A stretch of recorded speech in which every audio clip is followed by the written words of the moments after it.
Hi all.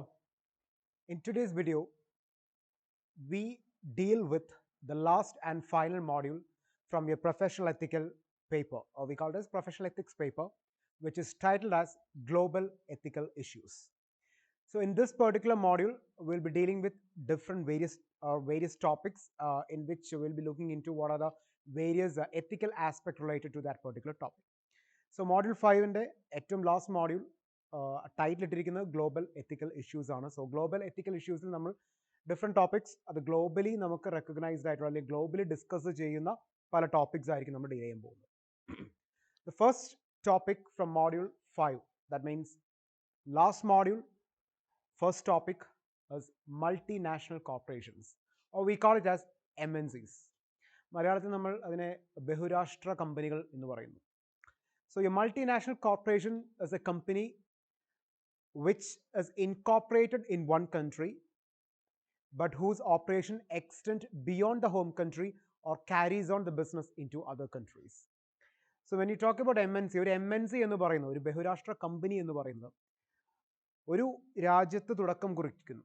അതായത് for example America, ഇപ്പോൾ നമുക്ക് ഏറ്റവും ബെസ്റ്റ് എക്സാമ്പിൾ നമ്മൾ എടുക്കുന്നത് കൊക്കക്കോള അല്ലെങ്കിൽ KFC, നമ്മൾ ഏറ്റവും പോപ്പുലർ ആയിട്ടുള്ളൊരു ബ്രാൻഡാണ് KFC എന്ന് പറയുന്നത്, അല്ലെങ്കിൽ കൊക്കക്കോള കോർപ്പറേഷൻ എന്ന് പറയുന്നത്.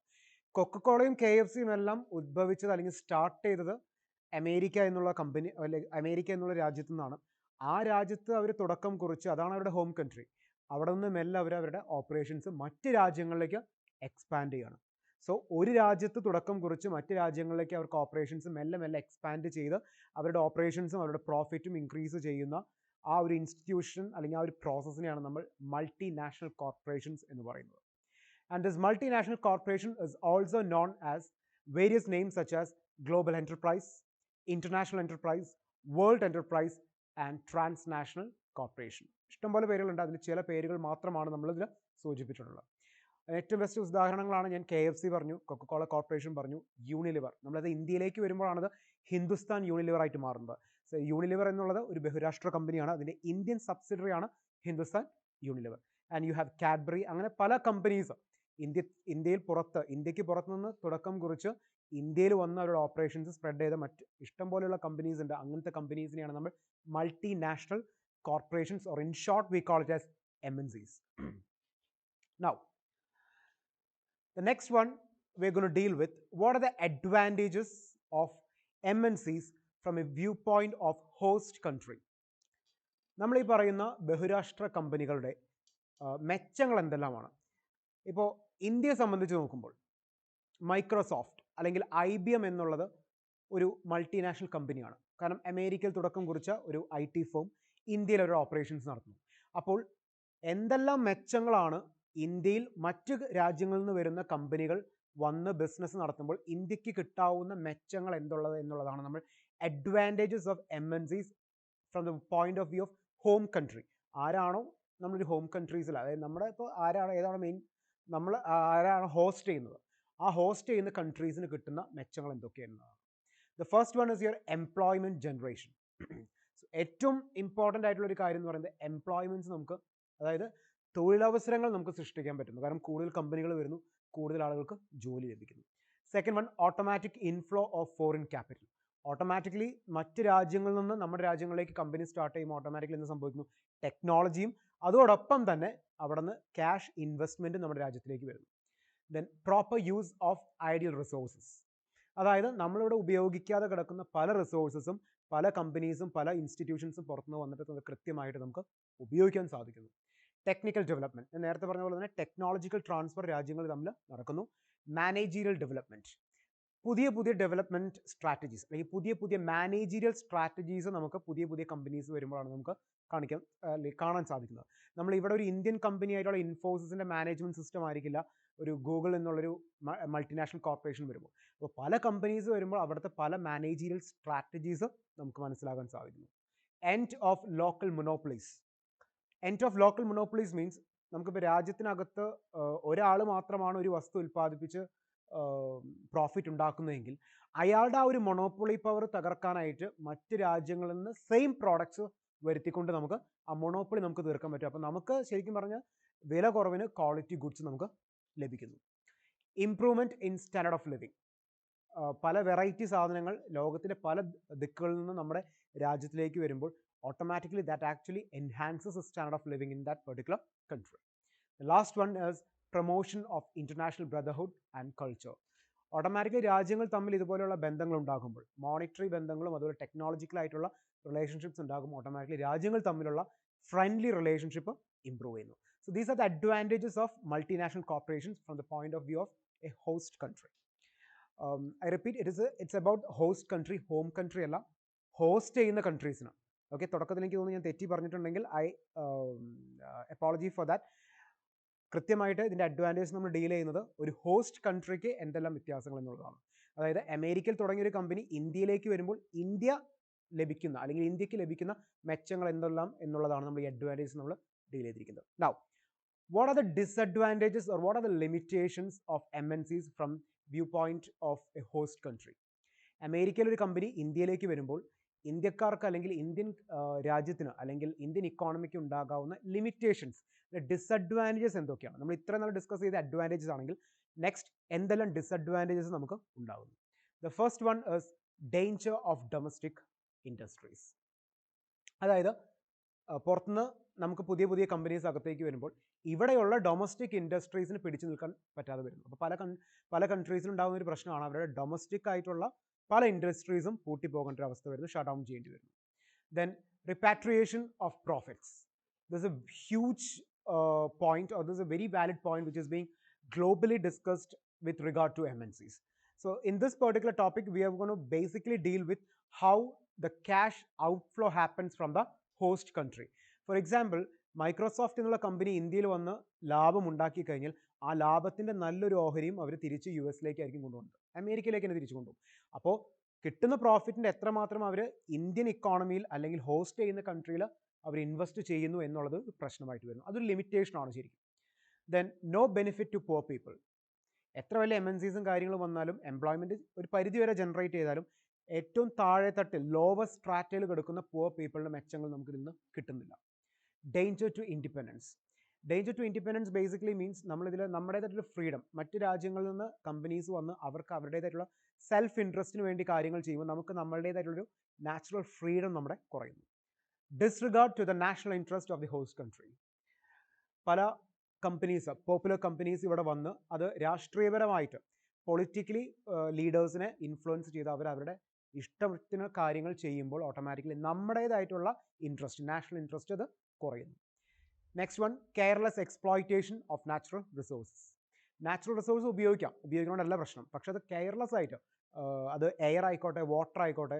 ഇപ്പോൾ നമുക്ക് പാലക്കാട് കൊക്കക്കോള കമ്പനി ഉണ്ടാക്കിയ ഇഷ്യൂസ് നമുക്കറിയാം. അവിടുത്തെ വാട്ടറിൻ്റെ റിസോഴ്സ് മുഴുവൻ ഡിപ്ലീറ്റ് ചെയ്ത് പോയി. അത് വലിയൊരു പ്രശ്നമായിരുന്നു. അപ്പോൾ ഉള്ള റിസോഴ്സസ് കെയർലെസ് ആയിട്ടൊരു എക്സ്പ്ലോയിറ്റേഷൻ ഇതുപോലുള്ള MNCs വന്നു കഴിഞ്ഞാൽ സംഭവിക്കുന്നു. And then selfish promotion. Selfish promotion basically means ഇതുപോലുള്ള കമ്പനീസ് വരുമ്പോൾ they basically look forward for their profit. Not just profit, they are mainly looking forward a windfall profit or a high level profit. അപ്പോൾ ആ high level പ്രോഫിറ്റിന് വേണ്ടി ഏത് രീതിയിലുള്ള self പ്രൊമോഷന് വേണ്ടിയും അവരത് മുന്നോട്ട് നയിക്കാം. So till now we have discuss what you mean by MNC, what are the advantages of MNC and what are the disadvantages of MNC. Next we are going to deal with another important topic which we call it as environmental ethics. Alright, so MNC എന്നുള്ള topic കഴിഞ്ഞു. അടുത്ത ടോപ്പിക്കാണ് നമ്മൾ deal ചെയ്യാൻ പോകുന്നത് environmental ethics എന്നുള്ളത്. നമുക്കറിയാം, നമ്മൾ ജീവിക്കുന്ന ആ ഒരു എൻവയോൺമെൻറ്റ്, ആ എൻവയോൺമെൻറ്റിനോട് ആസ് എ ഹ്യൂമൻ ബീങ് ഞാൻ അല്ലെങ്കിൽ നമ്മൾ ചെയ്യേണ്ട എത്തിക്കലായിട്ടുള്ള കാര്യങ്ങളെക്കുറിച്ചാണ് we are going to deal with this.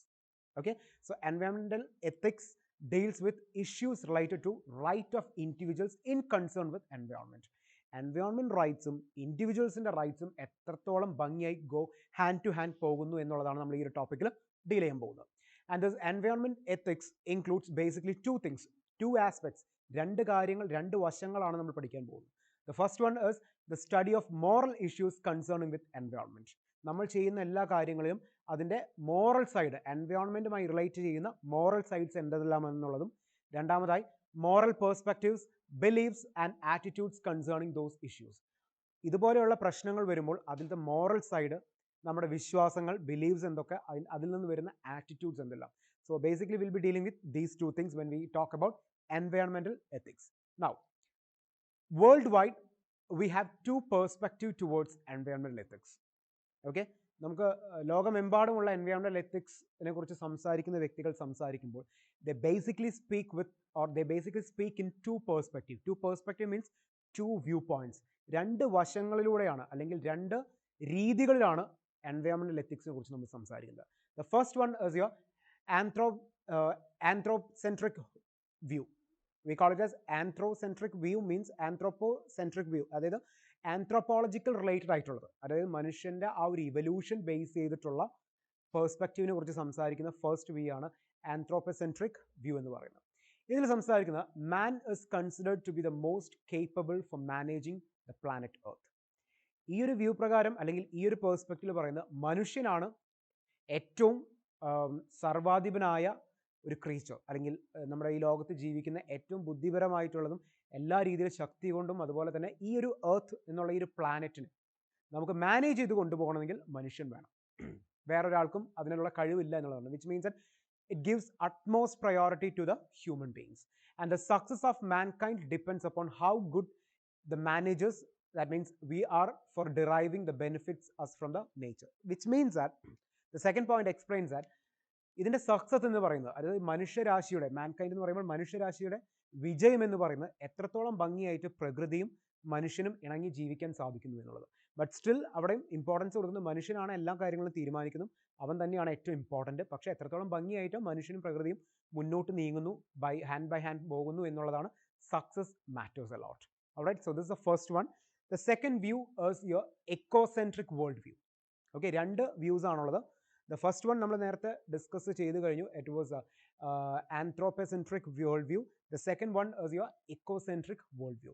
ഇക്കോസെൻട്രിക് world view as a name suggest, ഫസ്റ്റിൽ നമ്മൾ പറഞ്ഞു ഹ്യൂമൻ ബീങ്സിനാണ് ഇമ്പോർട്ടൻസ് കൊടുക്കുന്നതെങ്കിൽ രണ്ടാമത്തെ വ്യൂ പോയിന്റിൽ നമ്മൾ ഇമ്പോർട്ടൻസ് കൊടുക്കുന്നത് എക്കോസെൻട്രിക്. സോ ബേസിക്കലി നേച്ചർ, പ്രകൃതിക്കാണ് കൂടുതൽ ഇമ്പോർട്ടൻസ് കൊടുക്കുന്നത്. So nature exist not for human beings alone but for all the species.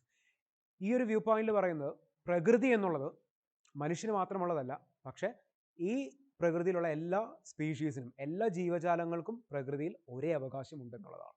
The earth resources are limited and they do not belong only to human beings. The success of mankind depends on how best we can cooperate the rest of the nature while trying the resources of nature for our benefit. So ഇതിൽ പറയുന്നത് നേച്ചറിനാണ് importance കൊടുക്കുന്നത്. തൊട്ട് മുമ്പ് discuss ചെയ്ത് mankind അല്ലെങ്കിൽ മാനാണ് അല്ലെങ്കിൽ human ബീങ്സിനാണ് importance കൊടുക്കുന്നത്. പക്ഷേ ഇതിൻ്റെ കൺക്ലൂഷൻസ് ആ സെയിം. രണ്ടിനും കൺക്ലൂഷൻ എന്താ പറയുന്നത്, ഇതിൻ്റെ സക്സസ് എന്ന് പറയുന്നത് പ്രകൃതിയും മനുഷ്യനും എത്രത്തോളം ഭംഗിയായിട്ട് കോറിലേറ്റ് ചെയ്ത് പോകുന്നു എന്നുള്ളതിലാണ്. Alright, I hope that point is very clear. രണ്ട് വ്യൂസ് ആണെങ്കിലും ഒന്നാമത്തെ വ്യൂവിൽ മനുഷ്യർ അല്ലെങ്കിൽ ഹ്യൂമൻ ബീങ്സിനാണ് ഇമ്പോർട്ടൻസ്, രണ്ടാമത്തിൽ നേച്ചറാണ് ഇമ്പോർട്ടൻസ് എങ്കിലും ഇതിൻ്റെ എൻഡ് റിസൾട്ട് അല്ലെങ്കിൽ കൺക്ലൂഷൻ പറയുന്നത് how best the mankind as well as or how best the human beings and nature can go hand to hand. The whole success of environment or the balance of environment actually lies in between or lies between the balance between human beings and nature. മനുഷ്യനും അതോടൊപ്പം തന്നെ പ്രകൃതിയും തമ്മിലുള്ള ആ ഒരു കോറിലേഷനിലാണ് നമ്മുടെ വിജയം എന്നുള്ളത്. അതായത് എത്രയും ഭംഗിയായിട്ട് നമുക്ക് മുന്നോട്ട് നീങ്ങാൻ പറ്റും എന്നുള്ളത് നമുക്ക് ഡിസ്കസ് ചെയ്യുന്നത്. So that's about the environmental ethics. Next topic we are going to deal with is your business ethics.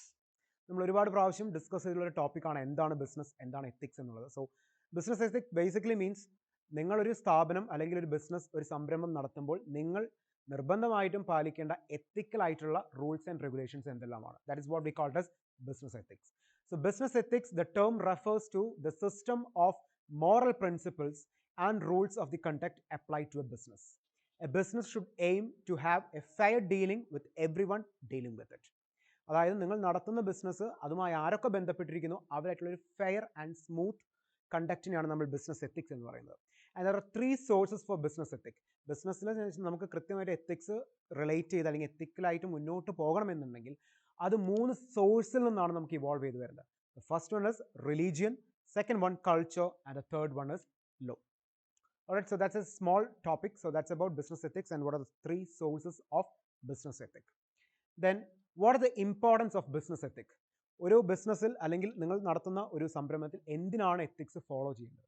The first one, correspondence to basic human needs. നമ്മുടെ മനുഷ്യൻ്റെ ബേസിക് ആയിട്ടുള്ള നീഡ്സ് കേറ്റർ ചെയ്യണം എന്നുണ്ടെങ്കിൽ നമ്മളൊരു ബിസിനസ് നടത്തുമ്പോൾ അല്ലെങ്കിൽ ഏതൊരു സംരംഭം നടത്തുമ്പോഴും നമ്മൾ എത്തിക്സ് ഫോളോ ചെയ്യണം. Credibility in the public. ജനങ്ങളുടെ മുന്നിൽ നമുക്കൊരു ക്രെഡിബിലിറ്റി, ഒരു ബ്രാൻഡ് നെയിം വേണമെങ്കിൽ അവിടെ നല്ല എത്തിക്കലായിട്ട് വളരെ സത്യസന്ധതയോടുകൂടി ബിസിനസ് നടത്തിയാൽ മാത്രമേ നമുക്ക് ആ ഒരു ക്രെഡിബിലിറ്റി നമുക്ക് കിട്ടുന്നുള്ളൂ. ക്രെഡിബിലിറ്റി വിത്ത് എംപ്ലോയീസ്. എംപ്ലോയീസിൻ്റെ ഉള്ളിലും നമ്മുടെ താഴെ വർക്ക് ചെയ്യുന്ന, ഞാനൊരു കമ്പനിയുടെ മുതലാളിയാണെങ്കിൽ എനിക്ക് താഴെ വർക്ക് ചെയ്യുന്ന ആളുകൾക്കിടയിൽ എനിക്കൊരു പേര് വേണം, എനിക്കൊരു മതിപ്പ് ഉണ്ടാകണമെന്നുണ്ടെങ്കിൽ ഞാൻ എത്തിക്കലായിട്ട് ആരോടും പാർഷ്യാലിറ്റി ഇല്ലാതെ ഇംപാർഷ്യലായിട്ട് വളരെ ഫെയർ ആയിട്ട് ഡീൽ ചെയ്യണം. Next one is better decision making. നല്ലൊരു ഡിസിഷൻ മേക്കിങ്ങിന്, അതായത് ഒരു പാളിച്ചകൾ വരാതെ, ഒരു പാർഷ്യലോട് കൂടിയല്ലാതെ, അല്ലെങ്കിൽ ഒരു ആർക്കെങ്കിലും ഫേവർ ആയിട്ട് ഡിസിഷൻ എടുക്കാതെ ഏറ്റവും ഭംഗിയായിട്ട് ന്യൂട്രൽ ആയിട്ടൊരു ഡിസിഷൻ, നല്ലൊരു ബെസ്റ്റ് ഡിസിഷൻ എടുക്കണമെങ്കിൽ we should follow the ethical codes. Profitability automatically നമ്മൾ നല്ല എത്തിക്കലി നമ്മളൊരു ബിസിനസ് ചെയ്യുകയാണെങ്കിൽ, സത്യസന്ധമായിട്ട് ചെയ്യുകയാണെങ്കിൽ automatically profit comes. Then protection of society. ഈ ഒരു എത്തിക്കൽ ബിഹേവിയർ ജനങ്ങളിൽ ഉണ്ടെങ്കിൽ, അല്ലെങ്കിൽ നമ്മളെല്ലാവരും നന്നായിട്ട് ഫോളോ ചെയ്യുന്നവരാണെങ്കിൽ ഓട്ടോമാറ്റിക്കലി ഇതിൻ്റെ ക്രൈം റേറ്റ്സ് ആണെങ്കിലും അതുപോലെ തന്നെ ബാക്കിയുള്ള ഇഷ്യൂസും സോഷ്യൽ കൺഫ്യൂഷൻസും എല്ലാം ഓട്ടോമാറ്റിക്കലി കുറയുന്നു. സോ സൈമിൾട്ടേനിയസ്ലി പ്രൊട്ടക്ഷൻ, സൊസൈറ്റിയുടെ പ്രൊട്ടക്ഷൻ ലെവൽ നമുക്ക് ഇൻക്രീസ് ചെയ്യാൻ പറ്റും. So these are the importance of business ethics. The next topic from this particular module is computer ethics.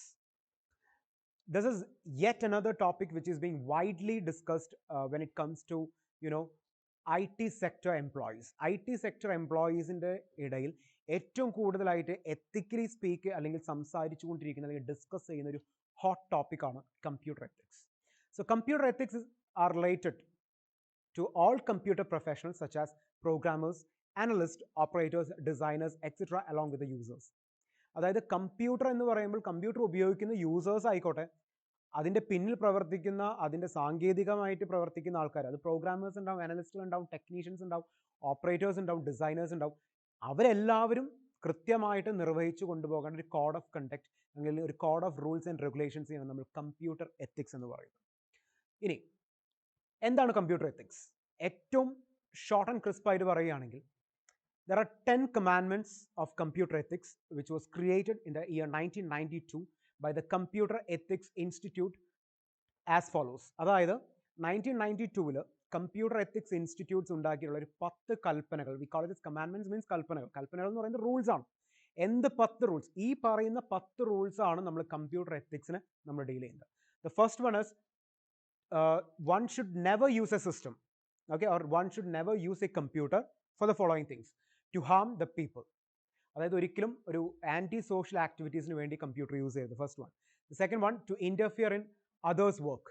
അതായത് ഇല്ലീഗലായിട്ട് മാനിപ്പുലേഷൻ, ഒരാൾ ചെയ്യുന്ന വർക്ക് മോശമാക്കുന്നതിന് വേണ്ടിയോ അല്ലെങ്കിൽ അത് നശിപ്പിക്കുന്നതിന് വേണ്ടിയോ നമ്മൾ കമ്പ്യൂട്ടർ യൂസ് ചെയ്യാതിരിക്കുക. To snoop in to others file. അതായത് വേറൊരാളുടെ ഫയല്, നമുക്ക് ആക്സസ് ഇല്ലാത്തൊരു ഫയല് മറ്റൊരാളുടെ വേറൊരു ഫയലിലേക്ക് നമ്മൾ കടന്നു ചെല്ലുകയോ അല്ലെങ്കിൽ അത് നശിപ്പിക്കാൻ നോക്കാം. ബേസിക്കലി മാൽവെയർ ആണ് അതിൽ. അതായത് നമ്മൾ ഈ പറയുന്ന വൈറസുകൾ നമ്മൾ കടത്തി വിട്ടുകൊണ്ട് ആ ഒരു ഫയൽ നമുക്ക് നശിപ്പിക്കാൻ നോക്കരുത്, ഒരിക്കലും അത് ചെയ്യരുത്. To steal a computer data, that basically deals with hacking. നമ്മൾ അതിൽ വരുമ്പോൾ നമ്മൾ there is something called as ethical hacking എന്നുള്ളൊരു സംഭവമുണ്ട്. That is very different from this. I am not talking about ethical hacking. പക്ഷേ നമുക്ക് ആവശ്യമില്ലാത്ത അല്ലെങ്കിൽ മറ്റൊരാളുടെ പ്രൈവസീനെ നിർണ്ണയിക്കുന്ന പല ഡാറ്റാസും നമ്മൾ അവരുടെ അനുവാദം കൂടാതെ സ്റ്റീൽ ചെയ്യുന്ന ഒരു പ്രോസസ്സിനാണ് നമ്മൾ ഹാക്കിംഗ് എന്ന് പറയുന്നത്. കമ്പ്യൂട്ടർ എത്തിക്സ് അനുസരിച്ച് അത് ഉപയോഗിക്കാൻ അല്ലെങ്കിൽ അത് ചെയ്യാൻ പാടില്ലാത്ത ഒരു കാര്യമാണ്. To be a false witness, that means manipulation or morphing. Photo വെട്ടി ഒട്ടിക്കുക അല്ലെങ്കിൽ ആളുകളുടെ തല മാറ്റി ഒട്ടിക്കുക, അങ്ങനത്തെ കാര്യങ്ങൾ നമ്മൾ മാനിപ്പുലേറ്റ് ചെയ്യരുത്. To use a copy a software you didn't pay for it. അതായത് ഇല്ലീഗലായിട്ട് ഡൗൺലോഡ് ചെയ്യുക. ഇപ്പോൾ നമ്മൾ തന്നെ പലരും മൈക്രോസോഫ്റ്റിൻ്റെ പാക്കേജ് ആണെങ്കിൽ അതുപോലെ ആൻറ്റി വൈറസിൻ്റെ പാക്കേജുകളാണെങ്കിൽ നമ്മൾ ഉപയോഗിക്കുന്നതൊക്കെ ലൈസൻസ്ഡ് ആയിരിക്കില്ല. അപ്പോൾ അതും ഇതിൽ പെടുന്നൊരു കാര്യമാണ്. ലൈസൻസ്ഡ് അല്ലാത്ത വേർഷൻസ് നമ്മൾ ഉപയോഗിക്കരുത്. To use others intellectual output in appropriate. അതായത് നമ്മൾ നേരത്തെ മോഡ്യൂളിൽ നമ്മൾ ഡിസ്കസ് ചെയ്ത IPR, ഇൻ്റലക്ച്വൽ പ്രോപ്പർട്ടി റൈറ്റ്സ് ബാധകമായിട്ട് വരുന്നൊരു കാര്യമാണ്. മറ്റൊരാൾ നിർമ്മിച്ച ഒരു നോഹൗ, ഒരു ടെക്നോളജി അവരുടെ അനുവാദം കൂടാതെ വേറൊരു കാര്യത്തിന് വേണ്ടി നമ്മൾ ഉപയോഗിക്കുന്നു. And always so before that, doing without thinking of social consequence of the program being written. നിങ്ങൾ നിർമ്മിക്കാൻ പോകുന്ന പ്രോഗ്രാമിൻ്റെ സോഷ്യൽ കോൺസിക്വൻസ് അറിയാതെ പ്രവർത്തിക്കരുത്. Always use a computer ensuring consideration and respect towards a fellow beings. നിങ്ങളുടെ ചുറ്റുമുള്ള ആളുകൾ, നിങ്ങളുടെ ചുറ്റുമുള്ള എംപ്ലോയീസ്, കലീഗ്സ്, അവരുടെ ഒരു മോറൽ കൺസിഡറേഷനും കൂടി എടുത്തിട്ട് വേണം നമ്മൾ കമ്പ്യൂട്ടർ യൂസ് ചെയ്യാനും അതുവഴി നിങ്ങൾ കാര്യങ്ങൾ ചെയ്യുവാനും. The final one, to use or to copy other software without compensation. Again illegal pirated വേർഷനെ കുറിച്ചാണ് സംസാരിക്കുന്നത്. ഒരിക്കലും മറ്റൊരാളുടെ സോഫ്റ്റ്വെയർ, അതായത് മറ്റൊരാൾ ഉണ്ടാക്കിയതോ മറ്റൊരു കമ്പനി ഉണ്ടാക്കിയ ഒരു സോഫ്റ്റ്വെയർ അവരുടെ അനുവാദം കൂടാതെ ഉപയോഗിക്കാൻ പാടില്ല എന്നുള്ളത്. So these are the 10 commandments, 10 rules ആണ് according to the Computer Ethic Institute, which was instituted in the year 1992. അവർ കൊണ്ടുവന്ന 10 important rules and regulations ആണ് നമ്മൾ ഫോളോ ചെയ്തത്. So this basically explains what you mean by computer ethics. So in this video, we have discussed more or less about what you mean by multinational corporations, what are the importance of it, and what are the merits, demerits, and all those things. Then we have discussed about the computer ethics, what are the different aspects of it, and we have discussed environmental ethics too.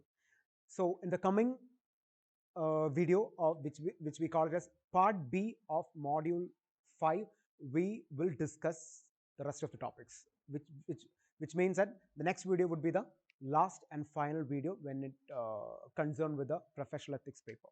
All right, so we'll be back with part B of module 5 of professional ethics. Thank you.